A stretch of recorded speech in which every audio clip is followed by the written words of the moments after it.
This video is intended to provide a brief overview of an analytical technique commonly used in an organic chemistry laboratory called Gas Chromatography-Mass Spectrometry, or GCMS. A GCMS is actually the combination of two different instruments that are piggybacked onto one another. When a sample is introduced to the GCMS, it first travels through the gas chromatograph. In the gas chromatograph, each component of a sample mixture is separated, and the instrument can tell you how many components are in that mixture as well as the relative ratio of those components.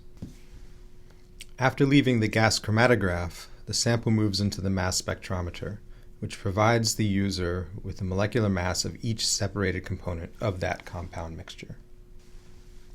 Taken together, gas chromatography and mass spectrometry can reveal to a scientist a wealth of information about a sample that is being analyzed, including the number of unique compounds within that sample, the relative ratios of those compounds, as well as the molecular mass of each compound. With this data, a scientist can reveal a lot of structural detail about the compounds that are being analyzed, including structural features such as branching or aromaticity, functional groups, and relative physical properties about each compound. The first part of this presentation focuses on the gas chromatograph. We're going to look at how the instrument functions as well as what type of information we get from the instrument. This is a generic illustration of a gas chromatograph. While instruments will vary depending upon manufacturer, they more or less all function in the same way. The major components of a gas chromatograph are the injection port, the oven, which houses the column, and a detector. Attached to the chromatograph are going to be a sample injector, carrier gas, which pushes the sample through the column, and a computer, which processes and displays the data that is collected by the instrument. A sample is introduced into the instrument through an injection port. This injection port is often heated so that the sample is immediately vaporized, allowing it to mix with the carrier gas. A sample is often prepared as a dilute solution in a volatile organic solvent. For our instrument, samples will be injected using a 10 microliter syringe. Once the sample is vaporized, it is pushed into the column by the carrier gas. The carrier gas is referred to as the mobile phase, since it is helping to push the sample through the column. The carrier gas we use for our instrument is helium. As the compounds in our sample mixture move through the column, they will interact with the material inside and will begin to separate. How much a compound interacts with the column material will determine how quickly it moves through. Compounds that have stronger interactions will stick to the column more and will move more slowly, while compounds that have weaker interactions will stick to the column less and will move through the column more quickly. The column sits inside of a temperature-controlled oven. The temperature of the oven also determines how quickly a compound will move through the column. At higher temperatures, compounds in the column will spend more time in the vapor phase, will have fleeting interactions with the column material, and will move through the column more quickly.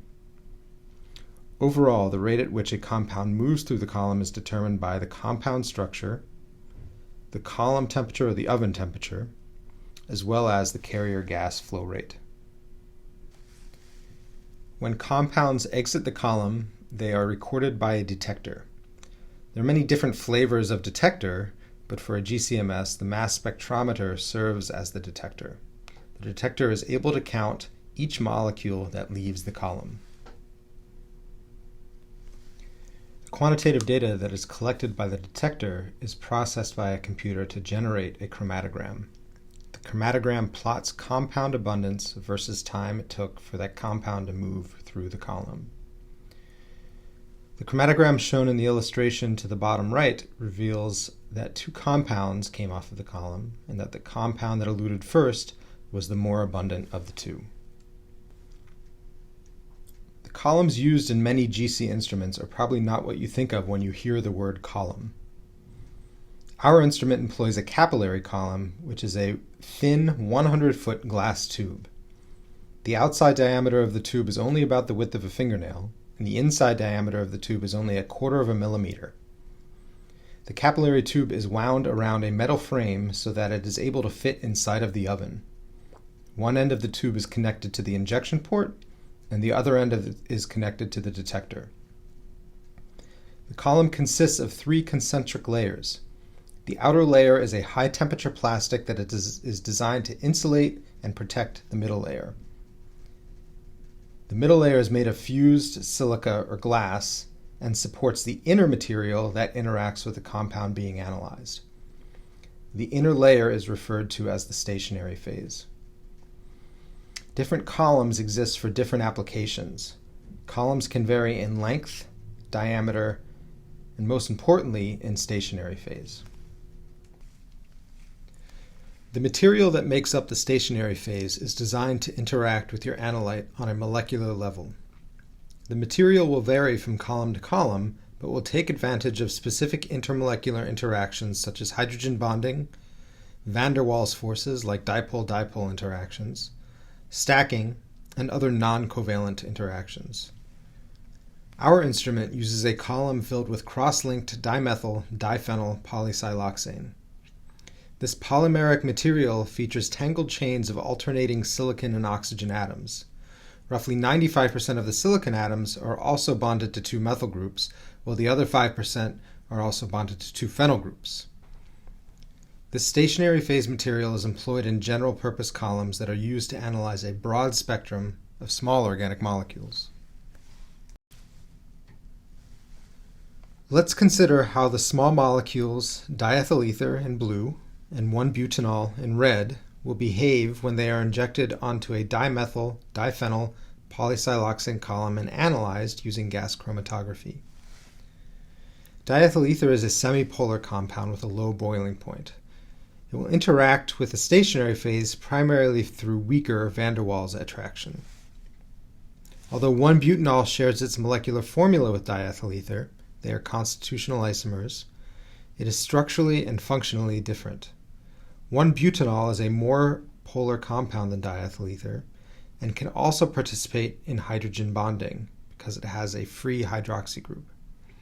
These interactions are what contribute to its higher boiling point and stronger affinity for the stationary phase.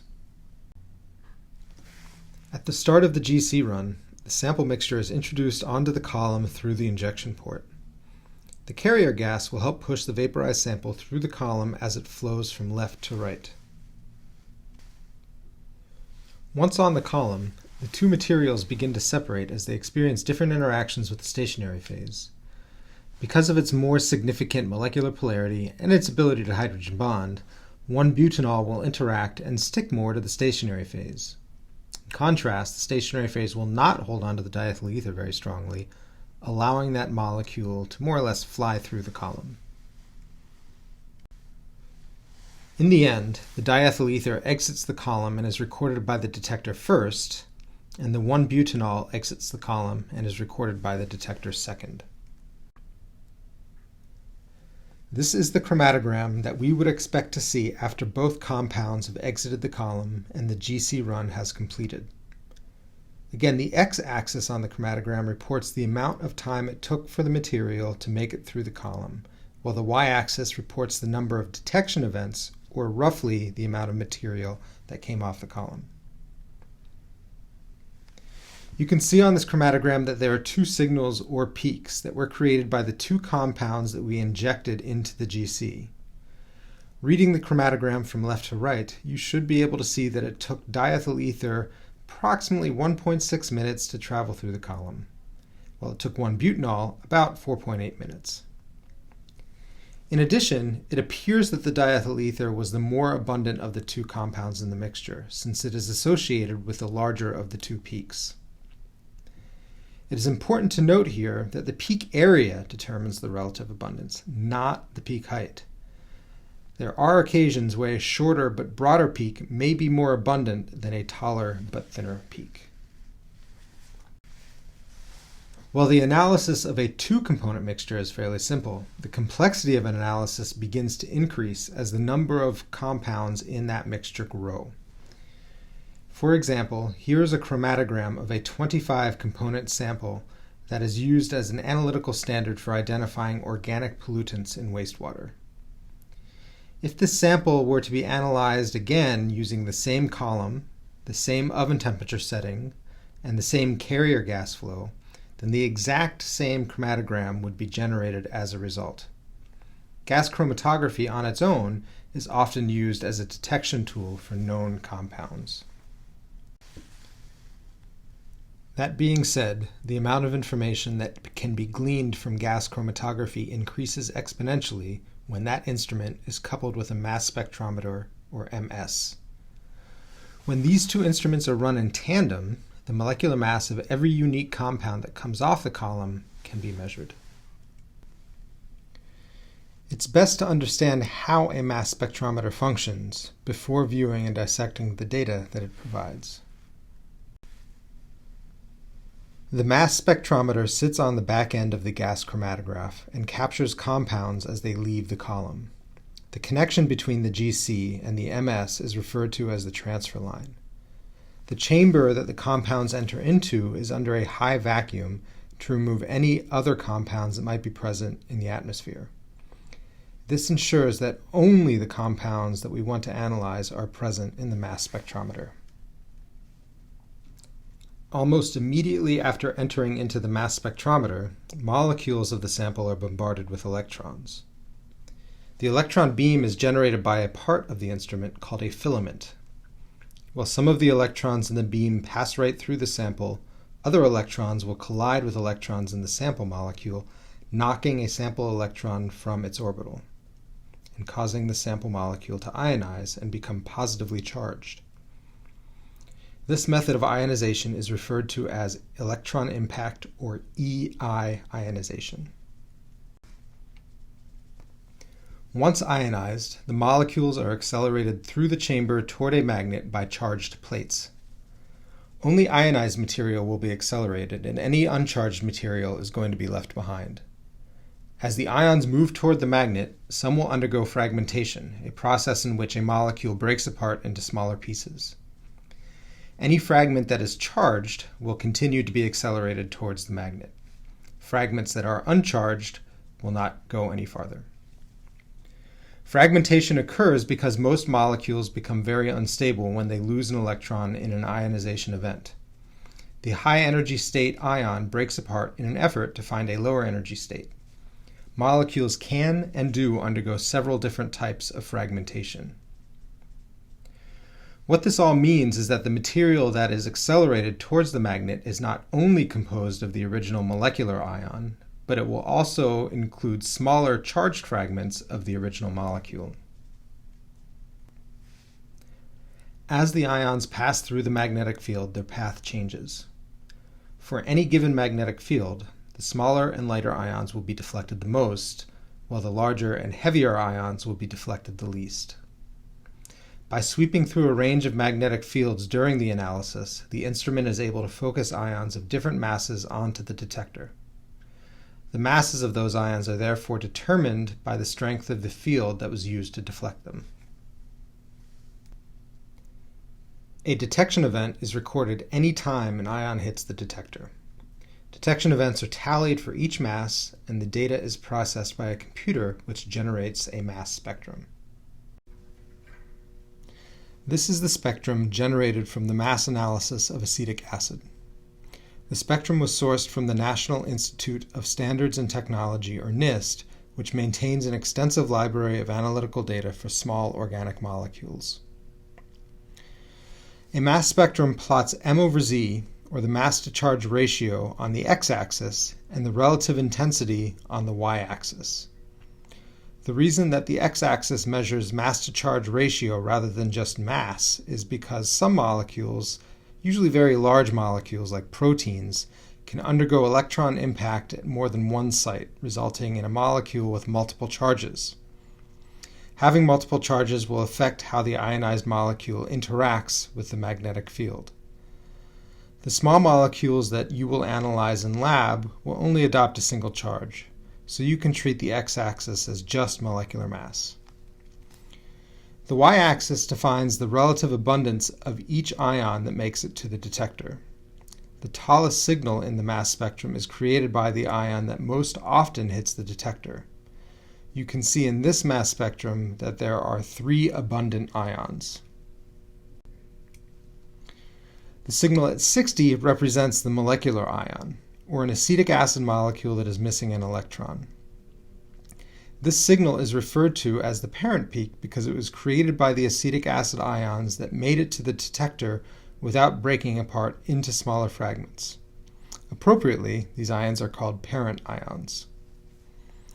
You can see in the ionization scheme that one of the non-bonding electrons on oxygen is kicked out to form the parent ion. This is not always going to be the site of electron impact, but it is reasonable and convenient for the purpose of illustrating this ionization event. It is also likely that the molecule of acetic acid will ionize if an electron impacts a higher energy bond, such as the carbonyl pi bond. Other than the parent peak, the spectrum features 2 other intense signals at 43 and 45 mass units.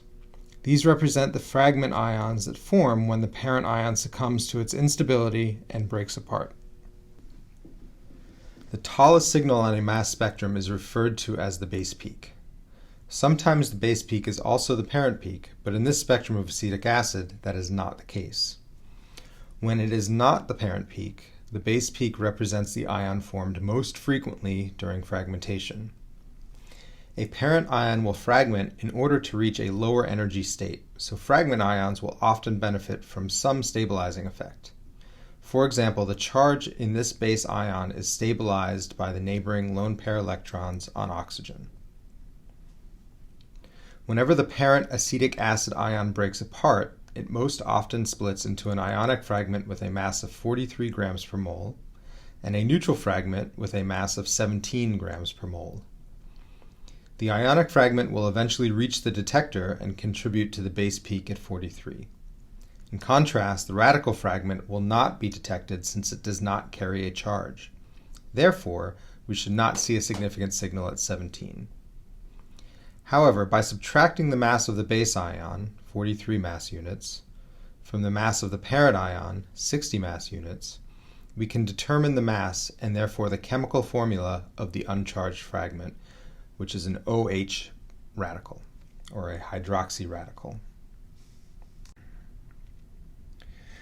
Another abundant ion is formed when the parent ion splits to lose a methyl radical. The highlighted peak is 15 mass units less than the parent ion, which is the same mass as 1 carbon and 3 hydrogens. The loss of a methyl radical is a common fragmentation pathway for ionized molecules that can lose a methyl radical. It is a pathway that is easy to determine based upon a 15 mass unit difference between signals. Because a mass spectrometer measures and records masses of individual molecules, the instrument is able to resolve molecules that contain multiple isotopes of one element. The elements bromine and chlorine both feature 2 stable and abundant isotopes, and molecules containing one of these elements produce interesting and predictable mass spectra. We will first take a look at a mass spectrum of an organic compound that contains a chlorine atom called chlorobenzene.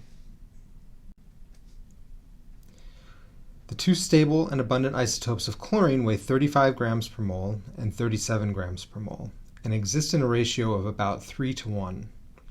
This means that about 3/4 or 75% of the molecules in a sample of chlorobenzene will have a molecular mass of 112 grams per mole, while the other 25% of the molecules will have a molecular mass of 114 grams per mole. This 3:1 ratio is illustrated by the 2 parent peaks, which differ by 2 mass units. This is one of the hallmarks of compounds that contain chlorine. In this spectrum, the parent peak is also the base peak, indicating that most parent ions do not fragment before reaching the detector. The only other significant signal in the spectrum of chlorobenzene can be found at 77. This peak represents a phenylcation, which evolves when a parent ion loses a chlorine radical. You can tell that this ionic fragment contains no chlorine because only 1 signal is generated. If the fragment ion did contain chlorine, then we would expect to see 2 signals like we do in the parent peaks. Brominated organic molecules will also produce interesting mass spectra that reveal the isotopic composition of bromine. This is the mass spectrum of bromobenzene. Much like the mass spectrum of chlorobenzene, the mass spectrum of bromobenzene features two parent peaks that differ by 2 mass units. Bromine 79 and bromine 81, two stable and abundant isotopes of bromine, exist in about a 1-to-1 ratio. The lighter isotope is just slightly more common. Organic compounds that contain one bromine atom will always produce 2 parent signals that are approximately the same intensity. The base peak in the mass spectrum of bromobenzene is at 77 mass units and represents the phenylcation, which also appeared in the spectrum of chlorobenzene. The phenylcation evolves from the loss of a bromine radical. Another mass spectrum phenomenon that is important to recognize applies to molecules that contain an odd number of nitrogen atoms. This is the mass spectrum of dimethylethylamine, a molecule that contains one nitrogen as part of an amine functional group. Organic molecules that contain an odd number of nitrogens will have an odd molecular mass. From this spectrum, you can see the parent ion registers a mass of 73 grams per mole. The base peak in the spectrum can be found at 58, 15 mass units less than the parent peak. The base peak represents a fragment that evolves from the loss of a methyl radical from the parent ion. In conclusion, the tandem technique of gas chromatography-mass spectrometry is an incredibly powerful tool that helps scientists characterize complex mixtures of both known and unknown compounds. It is a method that has found application across the many chemical disciplines, and while it can be used as a standalone analysis, a GCMS is just one of several instruments that all contribute to the overall identification of chemicals. It is through this analysis that we as scientists are able to better understand complicated chemical processes that will help us make progress in our field.